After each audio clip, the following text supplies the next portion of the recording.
किसान और जादुई पेड़। बहुत समय पहले की बात है। एक हरे भरे गांव में हरिदास नाम का एक मेहनती किसान रहता था। उसके पास ज्यादा जमीन नहीं थी, लेकिन वो ईमानदार था और अपनी मेहनत से खुश रहता था। हरिदास रोज सुबह सूरज निकलने से पहले खेत चला जाता और शाम को थका हुआ लेकिन संतुष्ट होकर घर लौटता। एक साल बारिश बहुत कम हुई, फसलें सूखने लगी। गांव के ज्यादातर लोग परेशान थे। हरिदास ने भी भगवान से प्रार्थना की, हे प्रभु, मुझे अमीर नहीं बनाइए, बस इतनी कृपा कीजिए कि मेरा परिवार भूखा न रहे। एक दिन खेत जोतते समय उसके हल से कुछ टकराया। उसने जमीन खोदकर देखा तो वहां एक चमकदार बीज पड़ा था। वो बीज साधारण नहीं लग रहा था, मानो उसमें कोई रोशनी छुपी हो। हरिदास को आश्चर्य हुआ, लेकिन उसने उस बीज को संभालकर खेत के एक कोने में बो दिया। अगली सुबह जब वो खेत में पहुंचा तो उसकी आंखें खुली की खुली रह गईं।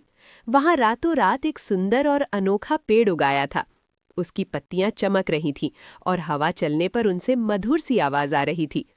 कुछ ही दिनों में उस पेड़ पर सुनहरे फल लग गए। हरिदास ने डरते डरते एक फल तोड़ा और खा लिया। जैसे ही उसने फल खाया, उसकी थकान दूर हो गई और मन में अजीब सी खुशी भर गई। जल्द ही उसे समझ आ गया कि ये कोई साधारण पेड़ नहीं, बल्कि जादुई पेड़ है। हरिदास लालची नहीं था। वो रोज सिर्फ जरूरत भर फल तोड़ता और गांव के बीमार लोगों, बुजुर्गों और भूखे बच्चों को देता। जो भी वो फल खाता, उसे ताकत और खुशी मिलती। गांव में खुशहाली लौट आई। लोग हरिदास की इज्जत करने लगे। लेकिन हर खुशी के साथ एक परीक्षा भी आती है। गांव का एक लालची जमींदार राम सेठ इस पेड़ के बारे में जान गया।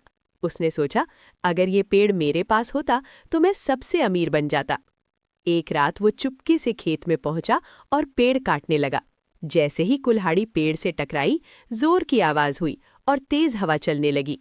पेड़ से एक गूंजती हुई आवाज आई, ये पेड़ लालच के लिए नहीं, भलाई के लिए है।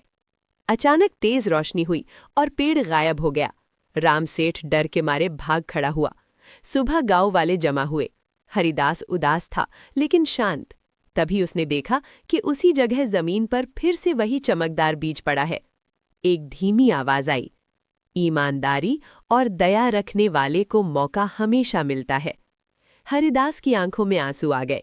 उसने बीज को फिर से बो दिया। कुछ दिनों बाद पेड़ फिर उगाया, पहले से भी ज्यादा सुंदर। राम सेठ ने अपनी गलती समझ ली। उसने सबके सामने माफी मांगी और वादा किया कि वो भी दूसरों की मदद करेगा। उस दिन से गांव में ये कहा जाने लगा कि जहां लालच खत्म होता है, वहीं असली जादू शुरू होता है। सीख: ईमानदारी, दया और सबकी भलाई में ही सच्ची समृद्धि है।